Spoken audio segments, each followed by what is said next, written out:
14장 오늘 6절부터 13절까지 보겠습니다.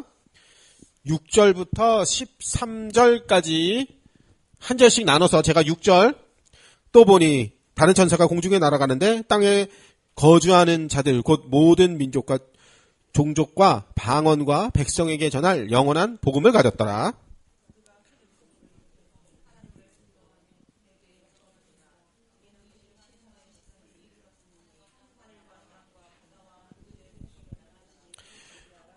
또 다른 천사가 곧 둘째가 그 뒤를 따라 말하되 무너졌도다 큰 성 바벨론이요 모든 나라에게 그의 음행으로 말미암아 진노의 포도주를 먹이던 자로다 하더라.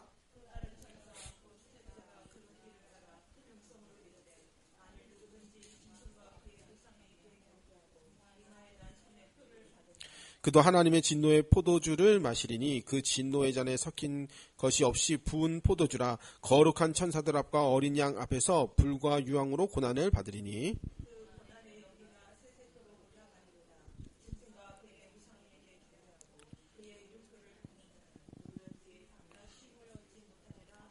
성도들의 인나가 여기 있나니 그들은 하나님의 계명과 예수에 대한 믿음을 지키는 자니라.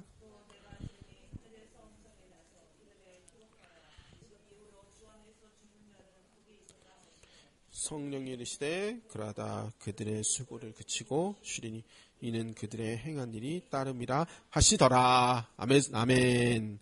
그래서 계시록 14장 지난 금요일에 5절까지 봤는데 그 내용에는 14만 4천의 찬양이 나왔었습니다. 그래서 지금부터 이제 6절부터는 이제 요한이 또 보니에서 환상을 본 내용인데 교회의 원수로 묘사되는 큰 성 바벨론이 무너지는 장면입니다. 아마 이제 그 당시 초대교회 성도들한테는 바벨론을 로마다 이렇게 생각을 했을 겁니다. 이제 로마의 압제에 있었으니까. 근데 그게 진짜 그러니까 딱 로마만 지칭하는 게 아니라 하나님을 대항하는 모든 죄인들과 악한 영과 모든 것을 다 포함하는 내용이 이제 음녀 바벨론이다 그렇게 생각하면 되겠습니다. 그러니까 믿는 자들도 미혹해서 포도주에 취하게 만들어서 지옥불로 끌고 가려는 그런 권세들, 악인들, 그 거짓 선지자들, 죄악 이런 것들 다 포함해서 이제 음녀 바벨론이다 생각하면 되겠어요. 그러니까 정치 권력과 종교 권력을 가진 짐승으로 묘사된 또 짐승과 용이 득세하는 이런 큰 성 바벨론. 또 짐승의 표를 받은 거짓 교회와 또 땅의 백성들에게는 결국 무서운 하나님의 진노가 임할 것입니다. 그래서 6절에 영원한 복음을 가졌더라 했는데 영원한 복음을 거절한 자. 이 영원한 복음, 하나님의 진노와 심판이 있다. 이게 영원한 복음이에요. 두려워서라도 하나님 앞에 회개하고 나와야 되는데 그걸 거절했다. 그러면 불과 유황으로 고난을 받게 될 것입니다. 그 고난의 연기가 영원히 올라가게 될 것이다. 그렇게 했단 말이에요. 결국 예수의 증거, 그 계명을 지킨 자들은 끝까지 붙들고 지킨 신실한 성도들이 복된 자들이 될 것입니다. 왜냐하면 성령께서 신실한 자들에게 그런 예수의 계명을 지킨 자, 율법이라면 벌써 막 나쁜 건 그거 입에 꺼내지도 막 그렇게 막 악을 쓰는데 분명히 계명을 지키는 자, 율법을 지키는 자가 복을 받는 자다 그렇게 돼 있단 말이에요. 성령이 없으니까 율법 하면은 그냥 치가 떨리는 거죠. 그래서 이런 자들이 그 율법을 계명을 지킨 자들이 영원한 안식에 들어가게 될 것입니다. 자, 이제 6절. 또 보니 다른 천사가 공중에 날아가는데 땅에 거주하는 자들 곧 모든 민족과 종족과 방언과 백성에게 전할 영원한 복음을 가졌더라 했습니다. 그러니까 요한은 또 이제 그 환상을 또 본 겁니다.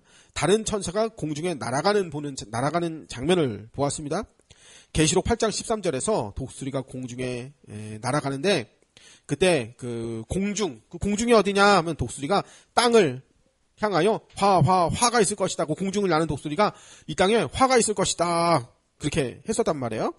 계시록 8장 13절에 내가 또 보고 들으니 공중에 날아가는 독수리가 큰 소리로 이르되 땅에 사는 자들에게 화가 있으리니 이는 새 천사들이 불어야 할 나팔 소리가 남아 있음이로다 하더라. 그래서 반복해서 3번 말한다. 이거 대단하다. 처음에는 이제 주변 그 자연계에 대한 심판이 있었다면 그 다음에 이제 사는 환경에 대한 직접적인 그 우리가 따는 살고 있는 그 땅에 대하여 심판을 했다면 이제 직접적으로 사람에 대하여 심판을 또 합니다. 화가 있을 것이다. 점점 그 강도가 세지는 거죠. 독수리가 말한 화는 천사들이 나팔을 불면서 이 땅에 부어집니다. 복음에는 하나님의 사랑도 있지만 하나님의 공의도 같이 들어있습니다. 그저 잘 먹고 잘 사는 게 복음이 아니라 죄인과 악인과 사탄과 이 악한 영들에게 영원한 형벌과 진노를 내릴 것이다. 이것이 바로 하나님의 공의이며 이게 바로 영원한 복음입니다. 7절 그가 큰 음성으로 이르되 하나님을 두려워하며 그에게 영광을 돌리라. 무서워서라도 영광 돌려야겠죠. 이는 그의 심판의 시간이 이르렀음이니 하늘과 땅과 바다와 물들의 근원을 만드신 이에게 경배하라 하더라. 그랬어요. 창조주 하나님께 경배해라. 영원한 복음. 영원한 복음은 이미 이 땅의 교회들을 통해 지금 현재 선포되고 있습니다. 천사가 선포한 영원한 복음. 이게 뭐냐면 과거 그 세례 요한과 예수님이 선포한 복음과 동일한 거예요. 마태복음 3장 1절에 보면은 그때 세례 요한이 이르러 유대 광야에 전파하여 말하되 회개하라 천국이 가까이 왔느니라 하였으니 회개해라 이거예요. 천국이 가까웠다. 그건 심판이 가까웠다 이 말이에요. 또 마가복음 1장 14절 요한이 잡힌 후 예수께서 갈릴리에서 하나님의 복음을 전파하여 이르시되 때가 찼고 하나님 나라가 가까이 왔으니 회개하고 복음을 믿으라 하시더라. 회개하고 복음을 믿어라 이 죄인들아. 이게 바로 영원한 복음이에요. 그러니까 천사가 선포한 복음 곧 하나님을 두려워하고 하나님께 영광을 돌리라. 요한도 이렇게 말했고 예수님도 이렇게 말했고 바울도 말했고 베드로도 말했고 이것이 바로 회개하고 복음을 믿으라. 이게 영원한 복음입니다. 회개는 우상 숭배와 악행을 버리고 하나님과 하나님의 말씀 곧 율법으로 다시 돌아가는 것입니다. 율법하면 그냥 치가 떨려가지고 꺼내지도 못하게 그건 그 걔네들이 거짓 선지자예요. 회개하라 그러니까 회개하신 예수님을 믿는 게 회개다. 말도 안 되는 소리가 있어요. 성화가 필요하다니까 전도가 성화다. 말도 안 되는 소리 하고 있어요. 자, 우상을 버리고 하나님께 또 모든 악행을 버리고 오직 하나님의 거룩한 계명에 순종하는 것이 바로 회개입니다. 이렇게 회개하는 것은 곧 하나님을 두려워하는 것이고 하나님께 영광을 올리는 것입니다. 진실로 복음의 내용은 하나님을 두려워하고 하나님께 영광을 올려드리는 거예요. 그 앞에 무릎 꿇고 영광을 올려드리는 거예요. 왜냐하면 하나님의 심판이 도래했기 때문에 우리 다 회개하고 하나님 앞에 나와야 돼요. 하나님을 경외하지 않는 자, 하나님을 섬기지 않는 자, 하나님께 영광 돌리지 않는 자, 이런 자들은 다 영원한 심판을 받을 것입니다. 그러나 살아계시고 참되신 하나님께로 돌아와 언약의 말씀 율법에 순종하는 자들에게는 결코 정죄함이 없을 거예요. 이게 바로 영원한 복음이에요. 또 하나님이 보내신 자 예수 그리스도를 영접하고 그 말씀에 순종하는 자 이들이 바로 영원한 생명을 얻을 거예요. 지금 원고에는 적어놓지 않았는데 7절에서 7절 맨 마지막에 뭐라고 하느냐면은 하늘과 땅과 바다와 물들의 근원을 만드신 이에게 경배하라. 이게 창조주 하나님을 말하는 거거든요. 이제 원고하고는 상관이 없는데 갑자기 생각나는 게 있어서 이제 그 류광수 자청자가 이제 히브리서 11장 3절을 가지고 그래요. 11장 3절에 보면은요, 보이는 것은 나타난 것으로 된 것이 아니니라. 이게 신비주의 이단들이 이거 잘 써먹거든요. 보이는 것은 나타난 것으로 말미암아 된 것이 아니니라. 그 말은 히브리서 11장 3절에서 나오는 보이는 것은 나타난 것으로 말미암아 된 것이 아니니라. 이 말은 하나님이 창조처럼 믿음도 우리에게 주신 것이고, 그래서 히브리서 11장에 나온 그 백성들의 그 믿음의 선진들의 믿음도 하나님 만드신 것이고, 또 그들도 그렇게 이 귀한 믿음을 지켜 순교까지 하면서 굳건하게 그 약속을 붙들고 죄악과 그 음녀 바벨론에 타협하지 않았다 이 얘기를 하는 거지. 그 신비주의 이단들 또 이제 자청자도 그렇게 말해요. 봐라 보이는 것은 나타난 것으로 말미암아 된 것이 아니지 않냐. 그러니까 보이지 않는 사탄 마구니가 영적 세계가 보이는 것을 보이게끔 만들었지 않냐 해서 보이는 것을 보고 나타나지 아니한 그 흑암 세력을 파헤쳐라 뭐 알아봐라 이렇게 말하는데, 그러니까 이단들이 하는 짓이 꼭 그래요. 이게 말씀 몇 개를 가지고 왜곡해서 사기를 치는 방법을 쓰거든요. 그래서 이제 요한계시록하고는 관계가 없는 내용인데 이 창조주 하나님에 대한 내용이 나와서 한번 생각나서 말씀드려봤습니다. 그러니까 그 문맥을요 앞뒤 전후를 다 보고 그게 어떤 뉘앙스인가를 알아야 돼요. 그래서 그거 하나만 딱 집어가지고 그걸 그렇게 하는 게 이단의 특징입니다. 8절 또 다른 천사가 곧 둘째가 그 뒤를 따라 말하되 무너졌도다 무너졌도다 큰 성 바벨론이요 모든 나라에게 그 음행으로 말미암아 진노의 포도주를 먹이던 자로다 가더라. 두 번째 천사는 첫 번째 천사가 선포한 영원한 복음에 대하여 불신앙으로 반응한 자들에게 어떤 결과가 나타나는지, 영원한 복음을 받아들이지 않는 자들에게 어떤 결과가 나타나는지 그 두 번째 또 다른 천사가 와서 말했어요. 천사는 말하기를 큰 성 바벨론이 무너졌다고 했습니다. 이것은 영원한 복음을 거절한 이 큰 성이 하나님 앞에 심판을 받았다는 것을 보여줍니다. 지금 일어나고 있는 일들과 거의 그림이 똑같이 떨어진단 말이에요. 여기 큰 성 바벨론은 하나님을 거역하고 세상 왕, 세상 임금을 따르던 악한 죄인들이에요. 마귀하고 결탁된 놈들이에요. 다 마귀 탓하고 지들 죄는 없다고 해버리고. 당시 초대교회 성도들은 당시 로마를 이 얘기를 들으면 로마의 황제였구나 이렇게 생각을 했을 거예요. 물론 로마도 포함될 겁니다. 그런데 전 인류를 향한 구속 역사를 다 포함해서 이 땅의 모든 죄인들은 다 하나님의 심판과 형벌과 진노를 받게 될 겁니다. 자, 계시록 11장 8절에 보면 그들의 시체가 큰 성 길에 있으리니 그 성은 영적으로 하면 소돔이라고 하고 애굽이라고도 하니 그들의 주께서 십자가에 못 박히신 곳이라 그랬습니다. 그 8장에서 두 증인 11장에서 두 증인은 이제 구원받은 백성들, 두 증인의 시체가 놓여진 곳이 큰 성이라고 했는데 이 큰 성이 바로 주께서 십자가에 못 박힌 곳이다 그렇게 했습니다. 그리고 이 큰 성을 다른 말로 하면 소돔과 애굽이다라고 했어요. 그러니까 예수님은 실제로 예루살렘에서 돌아가셨잖아요. 그러나 예루살렘과 이스라엘만을 위해서가 아니라 모든 사람을 대신해서 죽으셨어요. 그러니까 소돔과 애굽은 패역한 모든 인간들의 죄악이 극렬한 장소, 그러니까 모든 죄인들이 거하는 곳을 의미하잖아요. 그러니까 예수님은 그렇게 많은 사람들을 위해서 단지 그 예루살렘만을 위해서 죽은 게 아니라 많은 사람들의 죄를 대속하시려고 죽으셨어요. 그러니까 두 번째 천사가 큰 성 바벨론이 무너진 이유를 말해주는데 모든 나라가 그 음행으로 인하여 진노의 포도주를 먹였기 때문이다라고 했습니다. 죄악에 물들면 죄를 죄로 여기지 않는 양심에 화인 맞은 죄로 점점 승화됩니다. 실제 우리 주변만 봐도 보이는 현상들이에요. 저는 이 원고 작성한 게 열흘 전에 작성해 놓은 거거든요. 그 당시에도 최근 저의 지인이에요. 누구다 하면 여기서 본 사람들도 있어요. 단란주점에 가서 접대로 끼고 술을 마신다는 말을 들었어요. 그 말 들을 때 너무 안타까웠어요. 야, 저 원래 저런 사람 아니었는데 그런 생각이 들어요. 그러니까 처음부터 그렇게 헛짓을 하진 않아요. 복음인데 그래 맥주 한 잔 먹지. 그래 복음인데 요 정도까지 해가지고 조금 요렇게 하지.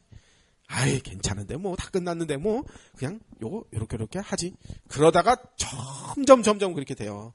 나중에는 상관없어 이러면서 점점 그 모습을 볼 때 너무 안타까워. 그러니까 처음부터 이게 참 그러니까 가까운 사람이 그렇게 그런 나쁜 짓을 죄인 줄 모르고 그렇게 하고 있다는 게 너무 안타까워요. 아무튼 큰 성 바벨론은 하나님과 그리스도를 거절하고 자신들의 거짓 신들을 예배하는 모든 악인들에 대해서 하나님의 심판이 있을 거고 그들은 다 무너지게 될 것이다. 이런 뜻이 되겠습니다. 이 말씀은 다가오는 짐승들의 박해와 그 박해에 대한 계시를 듣고 있었던 초대교회 성도들을 크게 위로하는 환상이었을 거예요. 자기들이 왜 이렇게 사나 싶었지만 하나님이 심판하시고 너희들은 14만 4천 나의 백성이야 이렇게 불러주니까 얼마나 감사해요. 사도 요한은 이 환상을 통해서 성도들은 짐승들과의 영적 싸움을 하게 될 것인데 그 영적인 전쟁에서 이기는 것이 곧 무조건 교회가 될 것이며 교회는 반드시 이기게 될 것이며 반면에 원수들은 멸망하고 무너지게 된다. 이것을 알려주는 거예요. 그러니까 죄와 타협하지 말아라. 세상과 타협하지 말아라. 음료 바벨론에 취하지 말아라. 처음엔 맥주 한 잔 먹어서 나중에는 저 피지수첩 첫 장면처럼 룸사롱에서 재떨이 집어던지고 그런 짓까 하지 마라. 이렇게 생각하면 되겠어요. 자꾸 그쪽이랑 연결되네요. 그림이 딱 맞아떨어져요. 이게. 자, 성경에 나온 바벨론에 대해서 잠깐만 생각해보고 넘어가겠어요. 바벨론 하면은요, 바벨론은요, 성경에 곳곳에 등장을 하거든요. 무려 창세기부터 시작해서 계시록까지 나오는 게 바벨론이에요. 바벨이란 말은 아카더로 신의 문이라는 뜻이래요. 히브리어는 이게 혼란이라는 뜻이라고 합니다. 이게 신의 문, 이방인과 교통하는 문. 아주 그러니까 혼란한, 영적으로 혼란해지겠죠. 창세기 10장 8절에서 10절에 보면 처음 등장한 이 바벨은 니무롯의 나라입니다. 니무롯은 첫 용사로 첫 제국을 건설한 사람이요. 용감한 사냥꾼입니다. 마치 저기하고 똑같아요. 네피림하고 똑같은 거예요. 제국을 건설하기 위해 폭력을 쓰는 사람으로 바벨이라는 동네에서 바벨 탑 사건을 만들어내잖아요. 창세기 11장 4절 탑 꼭대기를 하늘에 쌓아서 닿게 하려고 했었어요. 이것이 바로 악이에요. 하나님의 심판을 면해보자 이거였단 말이에요. 스스로 하늘에 닿고자 하는 교만이 바로 그 바벨에서 나와요. 그러니까 이단들이 자꾸 네피림을 악한 영이 인간하고 결합했다 이렇게 자꾸 말을 하는데요. 그 네피림이 인간과 인간에게 접신한 사탄이다. 인간에게 접신한 귀신이다. 혹은 접신한 인간이다. 그럼 네피림이 지금도 있어야지 그러면. 지금도 막 영화에서 보듯이 우리나라 영화 부산행처럼 여기다 이렇게 모가지에게 드라큘라가 좀비한테 물리면은 사람이 변해가지고 좀비가 되고 또 옆에 물리면 좀비가 되고 그런 식으로 그 사람 좀비 된 거 아니에요? 귀신 들린 거하고 똑같은 건가요? 그런 현상들이 지금도 일어나죠. 그런 현상들이. 아니잖아요. 그러니까 네피림을 또 그렇게 설명한단 말이에요. 귀신하고 악한 영하고 사람하고 결혼해가지고 낳은 자식이다 이렇게 막 말한단 말이에요. 그럼 지금도 그런 일이 있어야지. 귀신하고 사람하고 결혼해가지고 애를 낳고 부부관계 해가지고 애 낳고 그럼 걔가 이제 막 장성한 용사가 돼가지고 막 사람들 막 죽이고 이런 일이 지금도 있어야지. 아니 네피림은 뭐냐면요. 패역한 인간. 그러니까 셋의 자녀들 중에 언약을 배반하고 악인의 길에 들어간 악인의 길로 들어선 아주 유력한 자들. 그렇게 그 정도인 거지. 이게 귀신 들린 인간 혹은 귀신과 인간이 합쳐서 만들어낸 인간 혹은 귀신 속에 접속된 인간 그런 의미가 아닙니다. 그러니까 마귀가 모든 것을 다 주무른다라는 그 거짓 교리를 만들어내기 위해서 흑암 세력이니 뭐니 자꾸 만들어내는데 그런 거 아닙니다. 자, 3페이지 옆에 이사야 14장 4절, 13절, 14절에 보면 바벨론 왕이 하늘에 올라 하나님과 같아지겠다고 하는데 이것이 바벨론의 특징입니다. 선악과를 먹은 장면과 동일한 게 이제 바벨론이에요. 바벨론은 대혼란입니다. 인간이 사탄의 꾀임을 받을 때와 똑같습니다. 인간이 사탄의 꾀임을 받아 하나님의 말씀에 순종하지 않았는데 이것이 혼란입니다. 아담의 불순종으로 인해 모든 창조 질서에 대혼란이 발생돼요.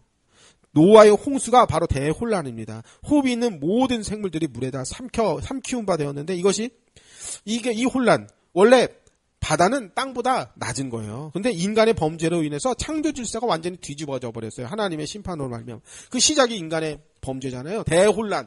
물이 땅 위를 덮어버렸어요. 이게 바벨이에요.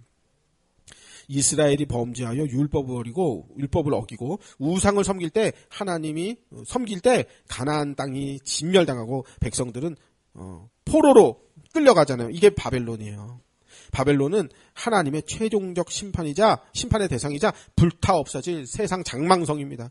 하나님께 심판당할 사람이 바로 바벨론에 사는 사람들이에요. 성경 전체적으로 이런 의미로서 바벨론은 하나님을 대적하는 모든 세력이다. 그리고 거기서 이제 힘쓰는 자들이 네피림이고 니므롯이고 그렇다. 이거 귀신이 접속했거나 귀신이 낳은 자식이거나 인간과 사람이 막 부부관계를 맺거나 그런 그 말도 안 되는 그런 소리는 하면 안 돼요. 이들은 모두 하나님과 같이 높아지려다가 혼돈으로 빠져 하나님을 대적하는 죄악을 저질렀고 이들은 다 바벨론은 최악의 심판을 받게 됩니다. 그래서 바벨론이 사람을 유혹해요. 그래서 음녀 바벨론이라고 그래요. 뭘로 유혹하냐? 보암집, 먹어집, 탐선직한 걸로 거기로 자꾸 사람들이 끌려 들어가게 되는 겁니다. 되게 좋아 보이거든요. 기독교인으로서 복음을 지키며 사는 것보다 세상 정욕이 더 좋잖아요. 그러니까 거짓 선지자의 길에 들어서야겠구나 하고 그냥 작정하고 그냥 거짓 선지자 하기로 하고 혹시나 사람들이 진실을 알게 될까봐 조마조마하면서 그게 네피림이지 뭐예요 그게. 다 사람들 배나 지옥 자식 만들려고. 그게 네피림이지. 지들이 네피림이에요. 자, 이제 9절 또 다른 천사가 곧 세 번째 천사가 말을 하는데 9절 또 다른 천사가 곧 셋째가 그 뒤를 따라 큰 음성으로 이르되 만일 누구든지 짐승과 그의 우상에게 경배하고 이마에나 손에 표를 받으면 짐승의 표를 받으면 그도 하나님의 진노의 포도주를 마시리니 그의 진노의 잔에 섞인 것 없이 부은 포도주라 거룩한 천사들 앞과 어린 양 앞에서 불과 유황으로 고난을 받으리라. 그 고난의 연기가 세세토록 올라가리로다. 짐승과 그 우상에게 경배하고 그 이름의 표를 받는 자는 누구든지 밤낮 쉼을 얻지 못하리라 하더라. 짐승의 표를 받는 자, 우상에게 절한 자, 음녀 바벨론에 취하여 거짓 선제자 하기로 작정하고 눈치나 살살 보면서 어떻게 하면 사람들 속여가지고 돈이나 뜯어낼까 하는 이런 거짓 선지자들 다 밤낮 쉼을 얻지 못하고 하나님의 영원한 불못에 떨어질 것이다 그랬습니다. 이미 경고했듯이 땅에 거하는 사람들 중에 많은 이들이 땅의 짐승에게 미혹되어 짐승과 우상에게 경배를 하고 이마와 손에 짐승의 표를 받았었습니다. 그러니까 짐승표가 어떤 건가요? 브랜드 퓨마 브랜드 입으면 짐승 그림인가요? 그게 아니고요. 딱 봐도 그거는 불신자예요. 그거는 누가 봐도 딱 티가 나요. 거짓 선지자들 딱 보면 딱 그렇잖아요. 그러니까 짐승의 표 받았다. 그럼 짐승표가 뭐냐? 666이냐? 아니 짐승표가 바코드냐? QR코드냐? 신용카드냐? 지금은 이제 마이크로칩이냐? 코로나 백신이냐? 그런 게 아니고요. 딱 봐도 저건 불신자구나. 저건. 그런데도 거기서 나오지 않으려고 그래. 그거 짐승표 받아서 그래요. 그거. 하늘의 영광을 얻기 위해 고난과 한 연단에 하늘의 영광을 얻으려고 고난과 연단에 참여하기보다 이 땅에서 음녀 바벨론에 취해 세상 정욕을 즐기던 죄인들과 배도한 교회들, 또 거짓 선지자들에게 미혹에 넘어간 교회들, 또 번영신학과 고지론에 취해 하나님을 이용하여 세상적 성공을 외치던 가짜 교회들, 이들은 다 하나님의 진노의 포도주 틀에서 즙이 짜이듯이 이겨져 고통을 받게 될 것입니다. 10절에 진노의 포도주를 마시리니 그 진노의 잔에 섞인 것이 없도다. 아주 원액 100% 아주 그냥 확 착즙 주스처럼 아주 확 짜인다 이 말이에요.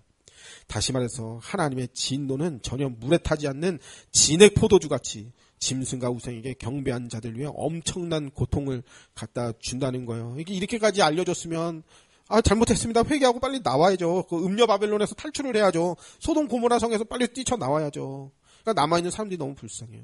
짐승과 함께 음행의 잔을 마신 자들은 반드시 하나님이 부으시는 고난의 잔을 받게 될 것입니다. 그 뜨거운 진노의 잔, 그들이 바로 천사들과 어린 양 앞에서 불과 유황으로 고통받게 될 그 바벨론의 사람들이에요. 그리고 그들이 받는 고통의 연기는 영원토록 피어오른대요. 계속 불타오른대요. 짐승과 또 짐승에게 경배함으로 종교적 음행에 빠져든 사람들이 받을 밤낮 형벌은 이렇게 강력하고 영원할 거예요. 밤낮 쉼을 얻지 못하고 영원히 고통받게 될 거예요. 근데 안타까워요. 그 사람들이 너무 안타까워요. 뭐라고 그러냐면요. 그래도 내가 신앙생활 하루 이틀 한 것도 아니고, 조금 잘못된 게 좀 있어도 당장 나는 안 그렇잖아. 그러니까 내가 지옥 가는 건 아니야. 내가 복음을 모르는 건 아니야. 내가 구원을 못 받은 건 아니야. 괜찮아. 여기 있어도 돼. 괜찮아. 가봐야 똑같아. 이런 식으로 거짓 호도를 하는 거예요. 여기 있다고 구원 못 받는 건 아니야. 조금 우리가 잘못된 건 있지. 그래도 괜찮아. 이렇게. 그래서 같이 진노의 포도주 틀에 같이 밟히자는 거거든요. 그게. 그러니까 배나 지우자식 만드는 거예요. 너무 안타까워요. 이같이 새 천사의 심판의 메시지가 바로 영원한 복음입니다. 영원한 복음. 하나님의 진노와 형벌이 있으니까 회개하고 빨리 심판이 임하기 전에 빨리 회개하라. 이 말이 이제 영원한 복음이에요. 이 천사의 영원한 복음을 들은 요한이 이게 새 천사에 대한 이야기 환성을 들었잖아요. 그래서 요한이 이제 편지를 받는 그 수신자, 독자들에게 권면을 해요. 12절. 성도들의 인내가 여기 있나니. 우리들은 어떤 자들이냐? 성도들의 인내가 여기 있나니 그들은 하나님의 계명과 예수에 대한 믿음을 지키는 자라. 그러니까 이 표현은 13장에서 짐승 곧 적그리스도가 온 땅을 장악하여 용에게 이끌려 갈 때의 권면과 똑같아요. 그러니까 하나님의 심판이 있고 반드시 거기에 대한 보응이 있으니까 너희들이 지금 힘들어도 버텨라. 예수의 계명을 지키고 하나님의 계명을 지켜라. 그렇게. 계시록 13장 10절. 사로잡힐 자는 사로잡혀갈 것이요 칼에 죽을 자는 마땅히 칼에 죽을 것이니 성도들의 인내와 믿음이 여기에 있느니라. 이 죽음이 죽음으로 끝나는 거 아니야. 우리가 이 땅에서 고통받는 거 고통으로 끝나는 게 아니야. 영원한 천국 새하늘 새 땅에서 의의 면류관 상급으로 다 우리에게 하나님이 돌려주실 거야. 그러니까 인내하고 이 땅에서의 받는 연단 광야를 기쁨으로 순종해. 빼빼로 애들 거예요. 애들 거. 우리 삼촌 그거 빼빼로 애들 거예요, 그거. 자, 이따 저 빼빼로 삼촌 1인당 2개씩 다 나눠주세요. 알았죠? 자, 1인당 2개씩. 그러니까 우리 삼촌은 맛별로 다 2개씩 먹을 수 있으니까 아주 좋아요. 자, 빼빼로 종류별로 맛을 볼 수가 있어요. 자, 13절.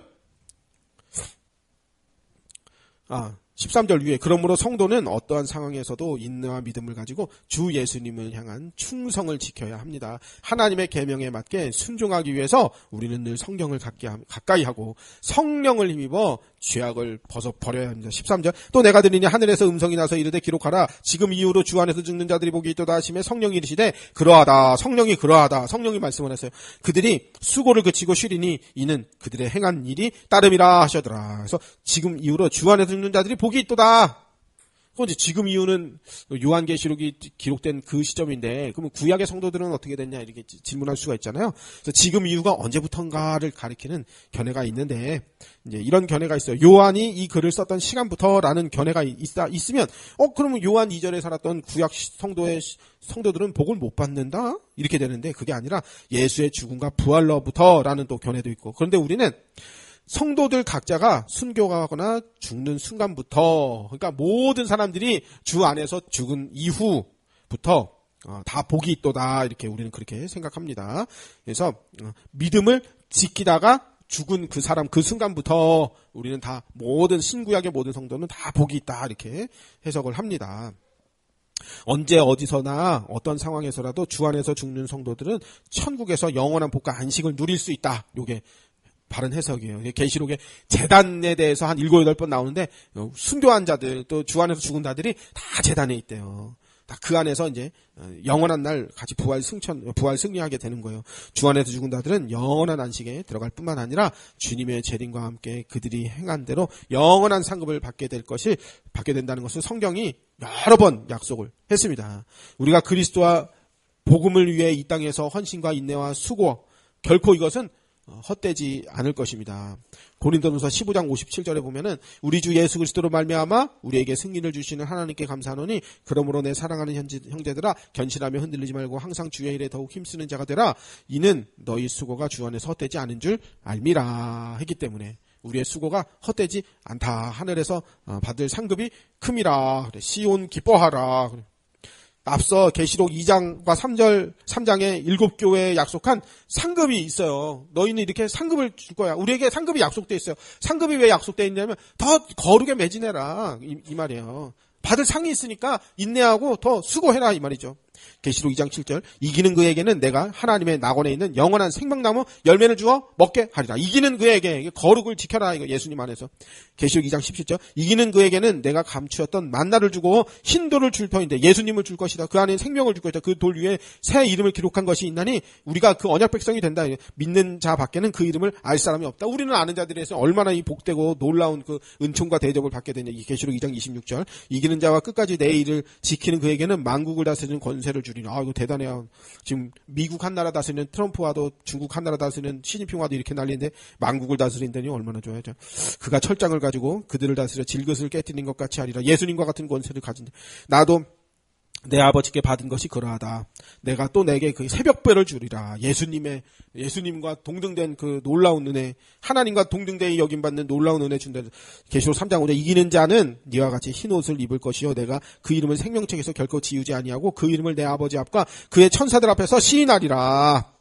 자, 계시록 3장 12절 이기는 자는 내 하나님 성전의 기둥이 되게 하리니 그가 결코 다시 나가지 아니하리라. 내가 하나님의 이름과 하나님의 성 곧 예루살렘 하늘에서 내 하나님께로부터 내려오는 새 예루살렘의 이름과 나의 새 이름을 그 위에 기록하리라. 얼마나 영광스러워요. 3장 21절 이기는 그에게는 내가 내 보좌에 함께 앉게 하여 주기를 내가 이기고 아버지 보좌에 함께 앉은 것과 같이 하리라. 엄청난 대접을 해준다는 거예요. 그러니까 이기는 자, 거룩한 자, 예수님의 이름 붙들고 음녀 바벨론에 빠져들어가지 말고 회개할 거 빨리 회개하고 잘못한 거 빨리 용서 빌고 빨리 거룩하게 성령을 힘입어서 죄악을 해서 뒤로 돌아서고 의롭게 그게 이기는 자 되겠습니다. 이렇게 요한계시록은 분명한 기록 목적이 있어요. 장차 올 고난이 있다는 걸 미리 알려줘서 믿음으로 대처할 수 있도록 마음을 이제 예비시켜 주는 거예요. 분명한 천국의 상급이 있음을 분명하게 알려줘서 영원한 천국을 바라보도록 우리로 인도해 주는 거예요. 음녀 바벨론과 적그리스도와 짐승과 용의 미혹을 미리 대비할 수 있게, 나를 유혹하겠구나. 절대 걸로 끌려가지 말아야지. 이게 대비할 수 있단 말이에요. 영원한 천국에 갔는데 너 왜 음녀 바벨론에 취했어? 그래. 근데 난 몰랐어요. 그 말이 안 되죠. 왜냐면 하나님이 성경 내내 반복해서 알려줬는데. 성도는 이 땅에서 고난과 환난과 인내 속에 살고 있지만 예수님은 속히 오실 것이며 그 위에는 영원한 천국 새하늘 새 땅을 상급으로 받고 면류관을 얻게 될 것이니까 더욱 거룩한 자, 이기는 자가 되라는 것입니다. 지금도 살아계신 주 예수님은 고난당하는 자기 백성에게 한없는 위로가 되어주십니다. 그 위로는 다름 아닌 주의 영으로 자기 백성을 찾아 모든 환경을 초월하는 하늘의 평강과 기쁨을 우리에게 주시는 것입니다. 그러므로 마지막 교회가 환난을 당할 때 새 천사로부터 위로를 받는 것 같이 이 땅을 사는 우리들은 빌립보서 말씀처럼 아무것도 염려하지 말고 다만 모든 일에 기도와 간구로 너희 구할 것을 감사함으로 하나님께 아뢰라. 그리하면 모든 지각에 뛰어난 하나님의 평강이 그리스도 예수 안에 우리의 마음과 생각을 예수님께서 하나님이 우리를 지켜주실 것입니다. 새 천사의 영원한 복음, 이것이 바로 마태복음 20장에 양은 오른쪽 염소는 왼편에 구분하여 상세로부터 예비된 아버지의 나라에 들어가게 하시려고 계시록을 통해 권면하시는 하나님의 음성을 잘 듣고 우리는 이기는 자, 그러니까 이만희는 자기가 이긴 자라고 그랬는데 그게 아니고 우리는 이기는 자. 그러니까 계속 영적인 싸움을 계속 해야 된다는 거예요. 영원한 천국에 갈 때까지 거룩한 싸움을 해야 된다는 거죠. 이기는 자. 현재 진행형이에요. 우린 그런 사람들이 돼야 돼요. 13절.